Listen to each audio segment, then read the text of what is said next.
Popular front ഹർത്താലിൽ കണ്ടുകെട്ടൽ നടപടി report ഹൈക്കോടതിയിൽ 248 വസ്തുവകകൾ സർക്കാർ പിടിച്ചെടുത്തതായി ആഭ്യന്തര വകുപ്പ് അഡീഷണൽ ചീഫ് സെക്രട്ടറിയാണ് റിപ്പോർട്ട് നൽകിയത്. ഇതിൽ ഏറ്റവും കൂടുതൽ മലപ്പുറം ജില്ലയിലാണ്. കേസ് നാളെ പരിഗണിക്കും. എം.എസ്. അനീഷ് കുമാർ ചേരുന്നുണ്ട്. അനീഷ്, കൃത്യമായ വിവരങ്ങൾ സർക്കാർ കോടതിയിൽ ഹാജരാക്കിയോ? കേസുമായി ബന്ധപ്പെട്ട കൂടുതൽ വിവരങ്ങൾ. പോപ്പുലർ ഫ്രണ്ട് സംസ്ഥാനത്ത് 2022 സെപ്റ്റംബറിൽ ആഹ്വാനം ചെയ്ത മിന്നൽ ഹർത്താലുമായി ബന്ധപ്പെട്ട് വ്യാപകമായ അക്രമ സംഭവങ്ങളാണ് റിപ്പോർട്ട് ചെയ്തത്. ഈ അക്രമ സംഭവങ്ങളിൽ ഉണ്ടായ നാശനഷ്ടം ഈ പ്രതികളിൽ നിന്ന് തന്നെ ഈടാക്കണം, പോപ്പുലർ ഫ്രണ്ട് നേതാക്കളിൽ നിന്നും പോപ്പുലർ ഫ്രണ്ടിൽ നിന്നും ഈടാക്കണം എന്ന നിർദ്ദേശമാണ് കോടതി നൽകിയത്. പലവട്ടം കോടതി ഇതുമായി ബന്ധപ്പെട്ട ഉത്തരവിറക്കിയെങ്കിലും സംസ്ഥാന സർക്കാർ കാര്യക്ഷമമായി ഇക്കാര്യത്തിൽ ഇടപെടുന്നില്ല എന്ന വിമർശനം കോടതി ഉന്നയിച്ചിരുന്നു. ഏറ്റവും ഒടുവിൽ കഴിഞ്ഞ ആഴ്ച ഹർജി പരിഗണിച്ചപ്പോൾ അടിയന്തരമായി ഈ കണ്ടുകെട്ടൽ നടപടികൾ പൂർത്തിയാക്കി കോടതിയിൽ റിപ്പോർട്ട് സമർപ്പിക്കണം എന്ന് പറഞ്ഞിരുന്നു. ഇതിന്റെ അടിസ്ഥാനത്തിലാണ് ഇന്നിപ്പോൾ കോടതിയിൽ ഈ സംബന്ധിച്ച പൂർണ്ണ വിവരങ്ങളുടെ റിപ്പോർട്ട് സമർപ്പിച്ചിരിക്കുന്നത്.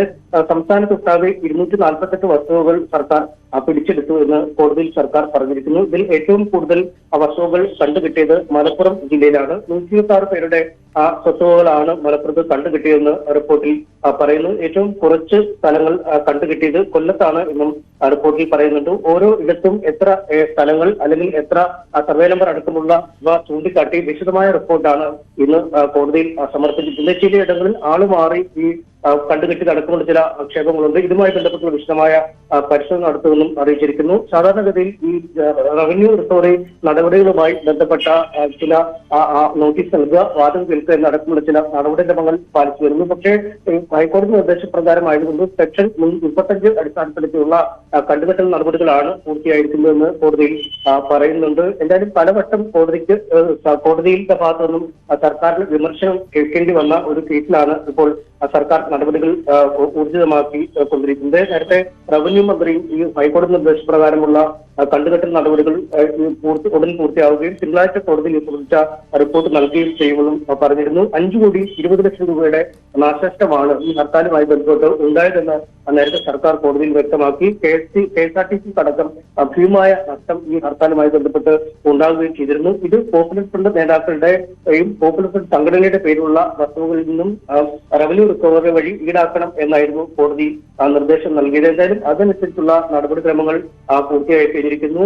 സെപ്റ്റംബറിൽ സംസ്ഥാനത്ത് വ്യാപകമായി ഈ ആഹ്വാനം ചെയ്ത ഹർത്താൽ നിയമവിരുദ്ധമാണ് എന്ന് കോടതി നേരത്തെ തന്നെ വിലയിരുത്തിയിരുന്നു. കാരണം മിന്നൽ ഹർത്താലുകൾ ഒരു സംഘടനകളും സംസ്ഥാനത്ത് ആഹ്വാനം ചെയ്യാൻ പാടില്ല, അത്തരം ആളുകൾക്കെതിരെ കർശനമായ നടപടിയെടുക്കും എന്ന് കോടതി പറയുകയും ചെയ്തിരുന്നു. ഇതേ തുടർന്നാണ് ഇത്തരത്തിൽ ഈ പോപ്പുലർ ഫ്രണ്ട് ഹർത്താൽ നിയമവിരുദ്ധമാണെന്ന് കോടതി പ്രഖ്യാപിച്ചത്. ഇതിനുശേഷമാണ് ഈ നാശനഷ്ടം ഈടാക്കുന്നതെന്നും നഷ്ടപരിഹാരം തുക കണ്ടുകെട്ടണം എന്ന നിർദ്ദേശം കോടതി നൽകിയത്. എന്തായാലും സംസ്ഥാന സർക്കാർ കോടതിയുടെ വിധി ഇപ്പോൾ നടപ്പിലാക്കിയിരിക്കുന്നു. സംസ്ഥാനത്തിന്റെ വിവിധ ഭാഗങ്ങളിലായി ഏറ്റെടുത്ത കണ്ടുകെട്ടിയ ഭൂമിയുടെ സർവേ നമ്പറുകൾ തിരിച്ച് വില്ലേജുകളും പഞ്ചായത്തുകളും ഒക്കെ തിരിച്ചുള്ള ലിസ്റ്റ് ഇപ്പോൾ കോടതിയിൽ നൽകി കഴിഞ്ഞിരിക്കുന്നു. തന്നെയാണ്.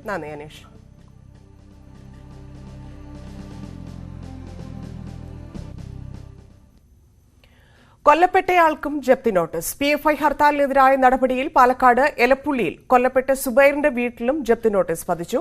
പിഴയടച്ചില്ലെങ്കിൽ സുബൈറിന്റെ മുഴുവൻ ആസ്തിയും ജപ്തി ചെയ്യുമെന്നാണ് നോട്ടീസിൽ പറയുന്നത്. 2022 ഏപ്രിൽ 15-നാണ് സുബൈർ കൊല്ലപ്പെട്ടത്. സെപ്റ്റംബർ 23-നായിരുന്നു PFI ഹർത്താൽ. KR നാരായണൻ ഇൻസ്റ്റിറ്റ്യൂട്ടിലെ വിദ്യാർത്ഥി സമരം അവസാനിച്ചു. ഉന്നത വിദ്യാഭ്യാസ മന്ത്രി നടത്തിയ ചർച്ചയിലാണ് സമരം ഒത്തുതീർപ്പായത്. വിദ്യാർത്ഥികളുടെ ആവശ്യം അനുഭാവപൂർവ്വം പരിഗണിക്കുമെന്നും പുതിയ ഡയറക്ടറെ ഉടൻ കണ്ടെത്തുമെന്നും മന്ത്രി അറിയിച്ചു. വിദ്യാർത്ഥികൾ നടത്തിവരുന്ന സമരം വളരെ ഹാർദവമായ രീതിയിൽ ഒത്തുതീർപ്പായിട്ടുണ്ട്. 51 ദിവസം നീണ്ടുനിന്ന വിദ്യാർത്ഥി സമരമാണ് ഉന്നത വിദ്യാഭ്യാസ മന്ത്രിയുമായി നടത്തിയ ചർച്ചയിലൂടെ അവസാനിച്ചത്. വിദ്യാർത്ഥികൾ മുന്നോട്ടുവച്ച 14 ആവശ്യങ്ങളും ചർച്ചയിലൂടെ സർക്കാർ അംഗീകരിച്ചു. നിലവിൽ ഒഴിഞ്ഞുകിടക്കുന്ന സംവരണ സീറ്റുകൾ നികത്തണമെന്നും വിദ്യാർത്ഥികളുടെയും ജീവനക്കാരുടെയും പരാതികൾ പരിഹരിക്കാൻ പ്രത്യേക സമിതി രൂപീകരിക്കുമെന്നും ഡയറക്ടറുടെ വീട്ടിൽ ജീവനക്കാരെ ജോലിക്ക് നിയോഗിക്കില്ലെന്ന് ഉറപ്പാക്കുമെന്നും മന്ത്രി പറഞ്ഞു. സർക്കാർ നിയോഗിച്ച കമ്മീഷനുകളുടെ റിപ്പോർട്ടുകൾ ഏതാണ്ട് സമാന സ്വഭാവത്തിലുള്ളതായിരുന്നു. പക്ഷേ രണ്ടാമത് നിയോഗിച്ച ഉന്നതതല കമ്മീഷൻ വളരെയധികം അനുഭവസമ്പന്നരും ഭരണരംഗത്തും അക്കാദമിക് രംഗത്തും അനുഭവങ്ങളുള്ളവരും നയിച്ച കമ്മീഷനാണ് എന്നുള്ളതുകൊണ്ട് ഈ സ്ഥാപനത്തെ മെച്ചപ്പെടുത്താൻ ആവശ്യമായ ഒരുപാട് നിർദ്ദേശങ്ങളും അവർ മുന്നോട്ട് വച്ചിരുന്നു.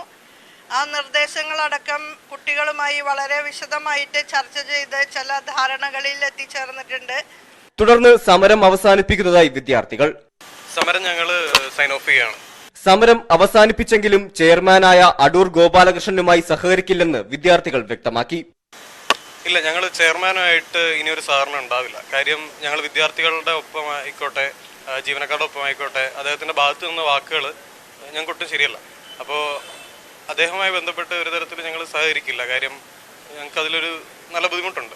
സർക്കാരിന് മുമ്പാകെ സമർപ്പിച്ച അന്വേഷണ കമ്മീഷൻ റിപ്പോർട്ടുകൾ പരിശോധിച്ച് തുടർ നടപടി സ്വീകരിക്കുമെന്നും വിദ്യാർത്ഥികൾക്ക് ഉറപ്പ് ലഭിച്ചു. ന്യൂസ് 18 തിരുവനന്തപുരം.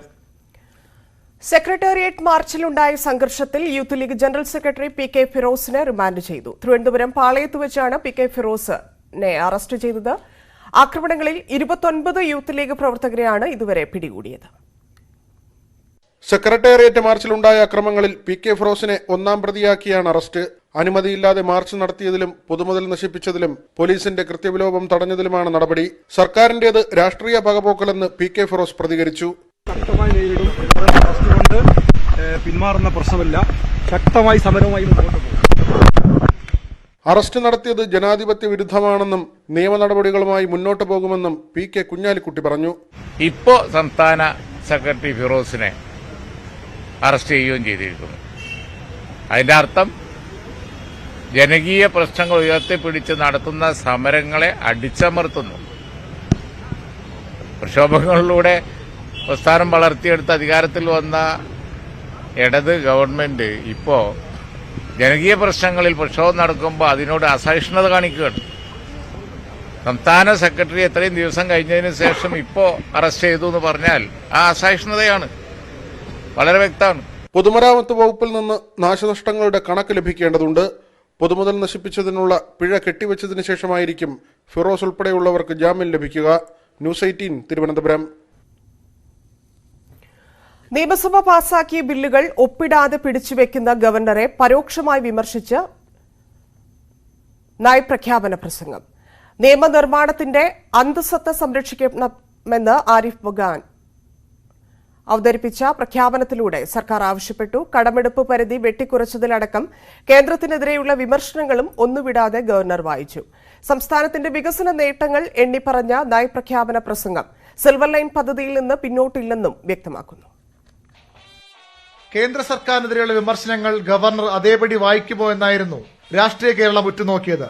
എന്നാൽ ലോകായുക്ത ഭേദഗതിയും സർവകലാശാല ഭേദഗതി ബില്ലുകളും ഒപ്പിടാത്തതിനെതിരെയുള്ള വിമർശനവും ആരിഫ് മുഹമ്മദ് ഖാനെ കൊണ്ട് സർക്കാർ വായിപ്പിച്ചു. Legislative assemblies represent the will of the people, the spirit of legislation and the intention of the legislature has to be protected. My government is committed to the constitutional value that intention of the legislature should take effect as law. Federal സംവിധാനത്തെ തകർക്കുന്ന കേന്ദ്ര നയങ്ങൾക്കെതിരെ ശക്തമായ വിമർശനം ഈ നയപ്രഖ്യാപനത്തിലുമുണ്ട്. അതും ഒന്നുപോലും വിടാതെ governor വായിച്ചു. For the body politic of the nation to be strong, it needs strong limbs. States have heavy responsibilities in the social sector and their fiscal position has to be strong. Recent measures to curtail the borrowing limits of the states constrain the scope of their interventions in the health, education and infrastructural sectors. നീതി ആയോഗിന്റെയും reserve ബാങ്കിന്റെയും കണക്കുകൾ ഉദ്ധരിച്ചാണ് നേട്ടങ്ങൾ എണ്ണിപ്പറഞ്ഞത്. ദേശീയപാതാ വികസനത്തിൽ കേന്ദ്രത്തെയും നയപ്രഖ്യാപനം അഭിനന്ദിച്ചു.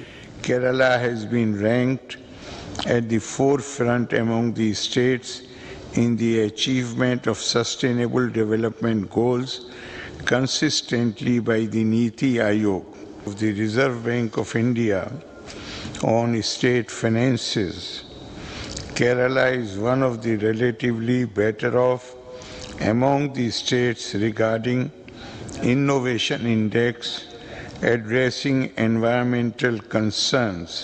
മുല്ലപ്പെരിയാറിൽ പുതിയ dam വേണമെന്നും ഡാമിന്റെ പഴക്കം ഭീഷണിയാകുന്നുവെന്നുമുള്ള ആശങ്ക ആവർത്തിച്ച നയപ്രഖ്യാപനം സിൽവർ ലൈനിൽ സർക്കാർ പ്രതീക്ഷ കൈവിട്ടിട്ടില്ലെന്നും വ്യക്തമാക്കുന്നു. Kerala has been taking a consistent stand that while sufficient water should be given to Tamil Nadu, a new dam needs to be constructed, considering the grave threats posed by existing aged Mullaperiyar Dam. 1 മണിക്കൂർ 14 minute മാത്രമുള്ള താരതമ്യേന ദൈർഘ്യം കുറഞ്ഞ പ്രസംഗമായിരുന്നു ഇത്തവണത്തേത്. നിയമസഭയിലെത്തിയ ഗവർണറെ മുഖ്യമന്ത്രിയും സ്പീക്കറും മന്ത്രി K രാധാകൃഷ്ണനും ചേർന്ന് സ്വീകരിച്ചു. V Arun, news 18 Thiruvananthapuram. ചരിത്രത്തിലെ ഏറ്റവും മോശമായ നയപ്രഖ്യാപന പ്രസംഗമായിരുന്നു ഇത് എന്നറിയപ്പെടുമെന്ന് നയപ്രഖ്യാപനത്തിൽ പറയുന്നത് വസ്തുതാവിരുദ്ധമായ കാര്യങ്ങളാണെന്നും വി.ഡി. സതീശൻ. കേന്ദ്ര സർക്കാർ അനുമതി കൊടുത്താലും സിൽവർ ലൈൻ പദ്ധതി നടപ്പാക്കാൻ ഒരു കാരണവശാലും അനുവദിക്കില്ലെന്നും പ്രതിപക്ഷ നേതാവ്. കൊച്ചിയിൽ കേബിൾ കുരുങ്ങി ബൈക്ക് യാത്രക്കാരന് ഗുരുതര പരിക്ക്. മരട് സ്വദേശി അനിൽകുമാറിന് തലയ്ക്കാണ് പരിക്കേറ്റത്. ജോലി കഴിഞ്ഞ് മടങ്ങവേ ബൈക്കിൽ കേബിൾ ചുറ്റി റോഡിൽ വീണായിരുന്നു അപകടം.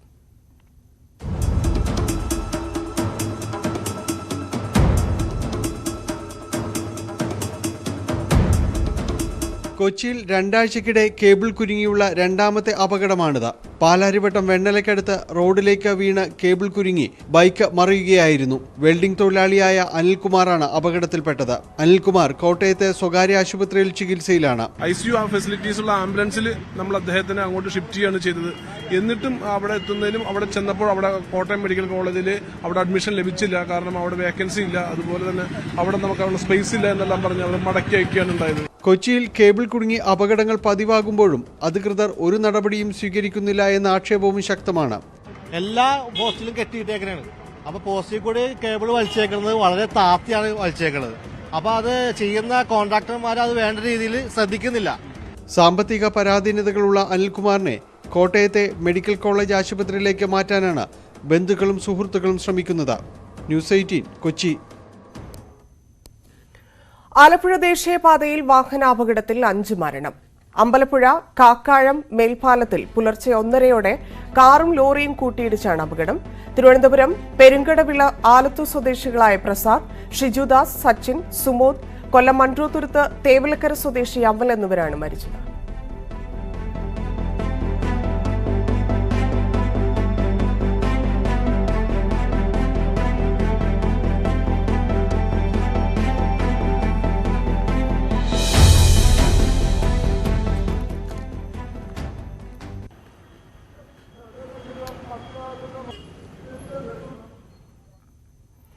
യാത്രക്കാരുടെ ജീവൻ അമ്മാനമാടി സ്വകാര്യ ബസിന്റെ മരണപ്പാച്ചിൽ. വർക്കലയിൽ നിന്ന് വടശ്ശേരിക്കോണം MLA പാലം ആലങ്കോട് വഴി ആറ്റിങ്ങലിലേക്ക് പോകുന്ന ബസിന്റേതാണ് അഭ്യാസ പ്രകടനം. ദൃശ്യങ്ങൾ സമൂഹമാധ്യമങ്ങളിൽ വൈറലായി. തിരുവനന്തപുരം വർക്കല മണമ്പൂർ ഭാഗത്തു നിന്നുള്ളതാണ് ദൃശ്യങ്ങൾ.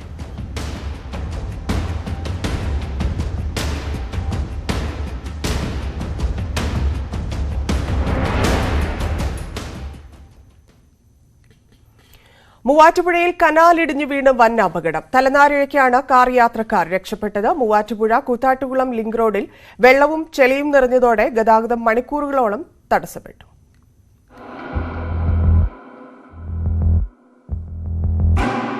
മൂവാറ്റുപുഴ കൂത്താട്ടുകുളം ലിങ്ക് റോഡിൽ പണ്ടപ്പള്ളിക്ക് 50 മീറ്റർ മുൻപെയാണ് വൻ അപകടമുണ്ടായത്. ഞായറാഴ്ച വൈകിട്ട് 6:30 റോഡിൽ നിന്നും ഏകദേശം 30 അടിയോളം ഉയരത്തിലുള്ള MVP കനാലിന്റെ ഒരു ഭാഗം ഇടിഞ്ഞു വീഴുകയായിരുന്നു. തൊട്ടടുത്ത വീട്ടിലെ CCTVയിൽ അപകടത്തിന്റെ ദൃശ്യങ്ങൾ പതിഞ്ഞിട്ടുണ്ട്.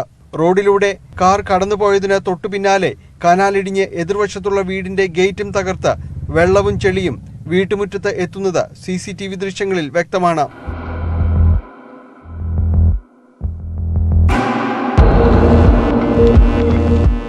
റോഡിലേക്ക് ചെളിയും മണ്ണും വീണതോടെ ഇതുവഴിയുള്ള ഗതാഗതം മണിക്കൂറുകളോളം നിലച്ചു. നാട്ടുകാരുടെ സഹകരണത്തോടെ മണ്ണുമാന്തി യന്ത്രം ഉപയോഗിച്ച് ചെളിയും മണ്ണും നീക്കം ചെയ്ത് രാത്രി 10 മണിയോടെയാണ് ഗതാഗതം പുനഃസ്ഥാപിച്ചത്. സ്ഥലത്ത് വ്യാപകമായ കൃഷിനാശമുണ്ടായിട്ടുണ്ട്. മഴയോ മറ്റു പ്രതികൂല കാലാവസ്ഥയോ ഇല്ലാതിരുന്ന സമയത്താണ് ദുരന്തമുണ്ടായതെന്നത് ജനങ്ങളുടെ ആശങ്ക വർദ്ധിപ്പിക്കുന്നുണ്ട്. അപകട സമയം റോഡിൽ തിരക്കില്ലാതിരുന്നതിനാൽ വൻ ദുരന്തമൊഴിവായി. ന്യൂസ് 18 കൊച്ചി. കൊല്ലം കുണ്ടറ സ്വദേശിനിയായ +1 വിദ്യാർത്ഥിനിക്ക് പീഡനം. തിരുവനന്തപുരം പാലോടെത്തിച്ചാണ് പീഡിപ്പിച്ചത്. തിരുവനന്തപുരം പെരുമാതുറ സ്വദേശികളായ ജസീർ, നൌഫൽ, നിയാസ് എന്നിവർ പിടിയിലായി. ജസീറും നൌഫലും നിരവധി ക്രിമിനൽ കേസുകളിലെ പ്രതികളാണെന്നും ഇൻസ്റ്റാഗ്രാം വഴിയാണ് പെൺകുട്ടിയെ വലയിലാക്കിയതെന്നും പോലീസ് പറയുന്നു. എറണാകുളത്ത് നോറോ വൈറസ് സ്ഥിരീകരിച്ചു. കാക്കനാട്ടെ സ്കൂളിലെ 2 വിദ്യാർത്ഥികൾക്കാണ് നോറോ വൈറസ് സ്ഥിരീകരിച്ചത്. 67 കുട്ടികൾക്ക് സമാന ലക്ഷണങ്ങളുണ്ടെങ്കിലും ആശങ്കപ്പെടേണ്ട സാഹചര്യമില്ലെന്ന് ആരോഗ്യവകുപ്പ് അറിയിച്ചു. കൂടുതൽ കുട്ടികളിലേക്ക് പകരാതിരിക്കാൻ ക്ലാസുകൾ ഓൺലൈനാക്കി. സംസ്ഥാനത്തെ നഴ്സുമാരുടെ മിനിമം വേതനം പുനഃപരിശോധിക്കണമെന്ന് സർക്കാരിനോട് ഹൈക്കോടതി. 3 മാസത്തിനകം വേതനം പുനഃപരിശോധിക്കാനാണ് ഉത്തരവ്. 2018 സർക്കാർ പ്രഖ്യാപിച്ച മിനിമം വേതനമാണ് പുനഃപരിശോധിക്കേണ്ടത്. സംസ്ഥാനമാകെ നീണ്ട വ്യാപക സമരങ്ങളുടെയും പ്രതിഷേധങ്ങളുടെയും പിന്നാലെയാണ് 2018 നഴ്സുമാരുടെ മിനിമം വേതനം സർക്കാർ നിശ്ചയിച്ചിരുന്നത്. 50 കിടക്കകൾ വരെയുള്ള ആശുപത്രികളിൽ മിനിമം വേതനം 20,000 രൂപയും പരമാവധി 30,000 രൂപയായിട്ടുമാണ് അന്ന് സർക്കാർ നിശ്ചയിച്ചിരുന്നത്. ഇതിനെതിരെ മാനേജ്മെന്റും നഴ്സുമാരും വ്യത്യസ്ത ഹർജികളുമായി ഹൈക്കോടതിയെ സമീപിച്ചിരുന്നു. ഈ ഹർജി പരിഗണിച്ചപ്പോഴാണ് ഹൈക്കോടതി സുപ്രധാന ഉത്തരവ് പുറപ്പെടുവിച്ചത്. ഇതിനായി സർക്കാരിന് 3 മാസത്തെ സാവകാശവും നൽകി. നഴ്സുമാരുടെയും ആശുപത്രി ഉടമകളുടെയും അഭിപ്രായങ്ങൾ ആരാഞ്ഞതിനു ശേഷം വേതനം പുനഃപരിശോധിക്കുന്നതിനാണ് കോടതിയുടെ നിർദ്ദേശം. മാനേജ്മെന്റിനും നഴ്സുമാർക്കും 2018 തുക സമ്മതമല്ല. ന്യൂസ് 18 കൊച്ചി.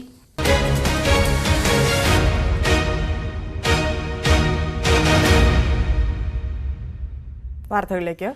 പാക് തലസ്ഥാനം ഇസ്ലാമാബാദ് ഉൾപ്പെടെയുള്ള നഗരങ്ങളിൽ മണിക്കൂറുകളായി ഇരുട്ട്. പവർ ജനറേഷൻ യൂണിറ്റുകൾ താൽക്കാലികമായി പ്രവർത്തനം അവസാനിപ്പിച്ചതിനെ തുടർന്നാണ് കറാച്ചി, ലാഹോർ, പെഷാവർ, ക്വറ്റ നഗരങ്ങൾ 3 മണിക്കൂറിലേറെ ഇരുട്ടിലായത്. ഇന്ധന ചെലവ് ചുരുക്കലിന്റെ ഭാഗമായാണ് പവർ ജനറേറ്ററുകൾ ഷട്ട് ഡൌൺ ചെയ്തതെന്നാണ് വിവരം. 117 ഗ്രിഡ് സ്റ്റേഷനുകളാണ് ആകെ നിർത്തിവച്ചത്.